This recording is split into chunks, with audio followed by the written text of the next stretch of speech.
ଜଗନ୍ନାଥ ସ୍ୱାମୀ।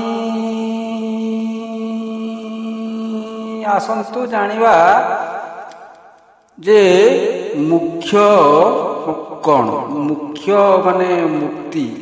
ସେ ମୁକ୍ତି ବିଷୟରେ ଜାଣିବା। ମୁକ୍ତି କେଉଁଠି ମିଳେ, କିପରି ମିଳେ, ମୁକ୍ତି ମିଳିଲେ ହବ କଣ, ଏହାର ସବିଶେଷ ଜାଣିବା। କିନ୍ତୁ ଭିଡ଼ିଓକୁ ଶେଷ ପର୍ଯ୍ୟନ୍ତ ଦେଖିବେ, କାହିଁକି ନା ଆମେ ଗୀତା ମାଧ୍ୟମରେ ଜାଣିବା, ନିଜ ମନରୁ ନୁହେଁ, ଗୀତା ଦ୍ୱାରା ହିଁ ଜାଣିବା। ବୁଦ୍ଧ୍ୟା ବିଶୁଦ୍ଧୟା ୟକ୍ତଂ ଧୃତାତ୍ମନଂ ନିୟମ୍ୟ ସଦାଦି ନିଶ୍ଚୟଂ ତ୍ୟକ୍ତ୍ୱଂ ରାଗଦ୍ୱେଷ ବିଦୁଷ୍ୟ च विविक्त से विलग्सी यत वाक्याय मानस ध्यान योग परो नित्यं वैराग्यं समुपासित अहंकारं बलं प्रदक्तं सुकृतं परिग्रहम् विमुच्य निर्मम संतो ब्रह्म भूपाय कल्पते। हे अर्जुन, सात्विक बुद्धि युक्त हुओ, निजर इंद्रिय मानकु दृढ़ भावरे संयम कर, राग द्वेष परित्याग कर, एकांतवासी हुई मन को संयम कर, मौन रुह, अल्प आहार निय, मन ओ वचन प्रति ध्यान दियो, ध्यान जोग करी शरीर को संयम कर, वैराग्य भाव आचरण कर, माया संसार चिंता कर नहीं, अहंकार ठू दूर रे रुह, कामना ओ क्रोध लोभ परित्याग कर। ए सबु कले ब्रह्मत्व मुख्य हेबा दिगरे अग्रसर हेब। ब्रह्मभूत प्रसन्न सुचित न कांक्षति सम सर्वेषु तेषु मो भक्ति लभते पराम। हे अर्जुन, ए सबु परित्याग करी मो पराभक्त हेबाकु बड़, सेथिपाई प्रसन्न चित्त धारण कर। मन मध्यरे कौनसी सूचना न रहू, कौनसी आकांक्षा न रहू, सर्व जीवरे समदर्शिता लाभ कर। ज्ञान ओ भक्ति परस्पर परिपूरक जान। ईश्वर सर्वभूतानां हृदय अर्जुन तिष्ठति, भ्रामयन् सर्वभूतानि यन्त्रारूढानि मायया। हे अर्जुन, ईश्वर समस्तଙ୍କ हृदय निवास करती, महाशक्ति बलरे समस्तଙ୍କୁ कर्म जालरे नचांती, शरीर रूपक जंत्र रे जंत्रारूढ़ करी खाली घुराऊ थांती। जीव चाहिए शांति पाए, बुझीबाकू पड़े, निज उपरकू दोष न नहीं मु करुछि बुली जानी जदि प्राप्य भोगकू आनंदरे ग्रहण करे, तेबे मुक्ति हुई बंचे। भूमिरा पूर्ण लो वायु खं मनो बुद्धि रे वच, अहंकार इत्यं में भिन्ना प्रकृतिष्ठदा, अपरे नित्यं स्तनं प्रकृति विधि में पराम। जीव भूतं महाबाहो ये यदन्धायते जगत। हे अर्जुन, भूमि जल अनल आकाश वायु मन बुद्धि अहंकार एई आठकु नहीं जो मोर अपरा प्रकृति अछि, ताहा अनंत काल पर्यंत रहिबो। जेतिकी आसीबो सेतिकी जीव, ढेउ आसुथिबो मिलेई जाउथिबो। जेउ माने मुक्ति पाई आसक्त, मुक्ति परे सेमानकु मिलिबो कोन? मो सहित जेउ मु लीन हेबाकु चाहुताय, तापरि अनेक मु उत्पन्न कराइबी एवं लीन कराइबी। लीन होई गला परे मुक्तिर स्वाद किछि न थाय। मुक्त होई बंची पारिले मुक्तिर स्वाद थाय। मुक्ति पाइबाकु जिए आसक्त थाय ताकु मुक्ति मिले नहीं। जिए मुक्त होई बंचित थाय ताकु मुक्ति मिले। କୌଣସି ଗୁଣ କର୍ମ ଧର୍ମ ଲାଭ ହାନି ଯଶ ଖ୍ୟାତି ତାକୁ ଲାଗେ ନାହିଁ। ସବୁଠାରୁ ଯଦି ସେ ଦୂରରେ ଥାଏ ସେ ମୁକ୍ତ ଥାଏ। ସବୁ ଆସକ୍ତିରୁ ମୁକ୍ତି ହେଲେ ମୁକ୍ତି ମିଳେ। ମୁକ୍ତ ହୋଇ ବଞ୍ଚୁଥିବା ଜୀବର ମୃତ୍ୟୁ ଭୟ ନଥାଏ। କାମ ଓ କ୍ରୋଧ ଜାତ ହୁଏ ନାହିଁ। ଦୁଃଖ କ'ଣ ସେ ଜାଣିପାରେ ନାହିଁ। ବହୁତ ଉଚ୍ଚାରେ ବସିଥିବା ଜୀବର ସମସ୍ତ ଭୟ ଥାଏ। ମାତ୍ର ଭୂମି ଉପରେ ବସିଥିବା କୌଣସି ଜୀବର ଭୟ ନଥାଏ। ମାୟା ରୂପକ ବିରାଟ ଉଚ୍ଚା ଦୁର୍ମରେ ସର୍ବୋଚ୍ଚ ଶିଖରରେ ମଣିଷ ବସିଥିବାରୁ ତାର ସମସ୍ତ ଭୟ ଥାଏ।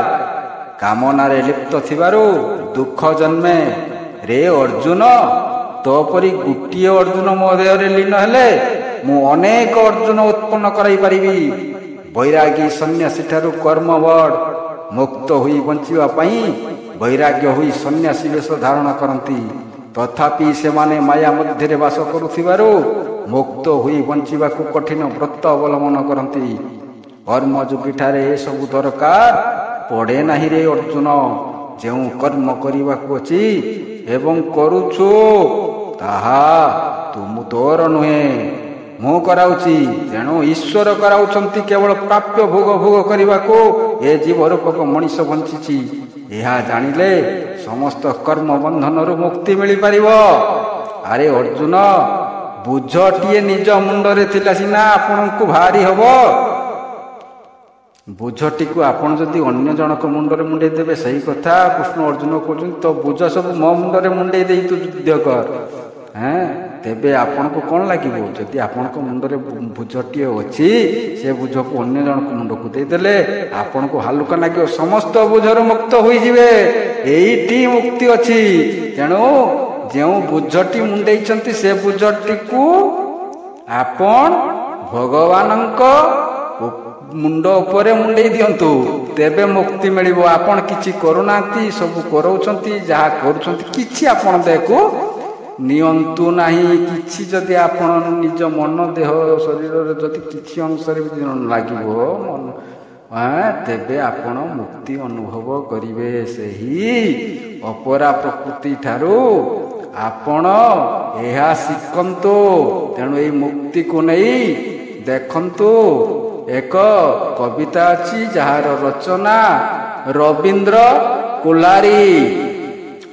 ଗୁରୁଚରଖା ଗୁରୁଚରଖା ମୁକ୍ତି ପାଉନାହିଁ ପଥକୁ ଦେଖା। ଶିଷ୍ୟ ସଳଖା ଚାଲିବାକୁ ଅଛି ଏକା ଏକା। ପୁଷି ଅଛୁ ତୋହି ଓଲେଇ ଗାଇ, ଲୁହାର ବାଡ଼କୁ ମାନଇ ନାହିଁ।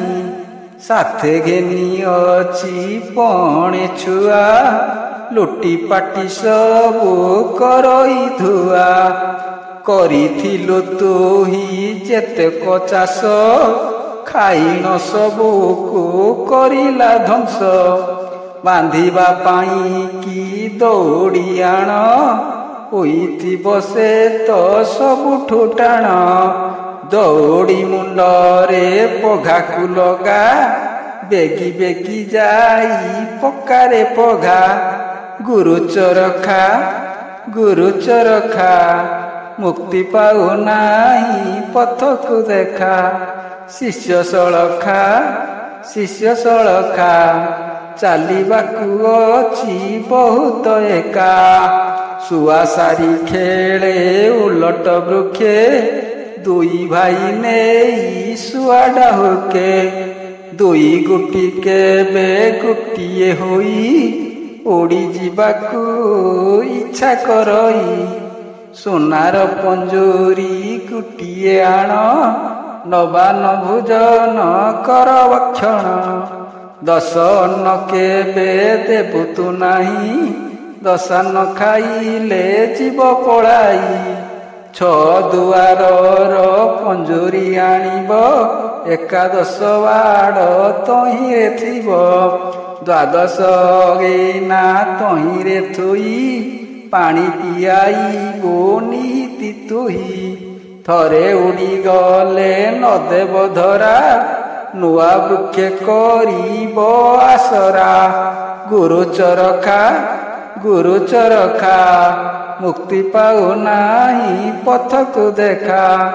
ଶିଷ୍ୟ ସଳଖା ଶିଷ୍ୟ ସଳଖା, ଚାଲିବାକୁ ଅଛି ବହୁତ ଏକା।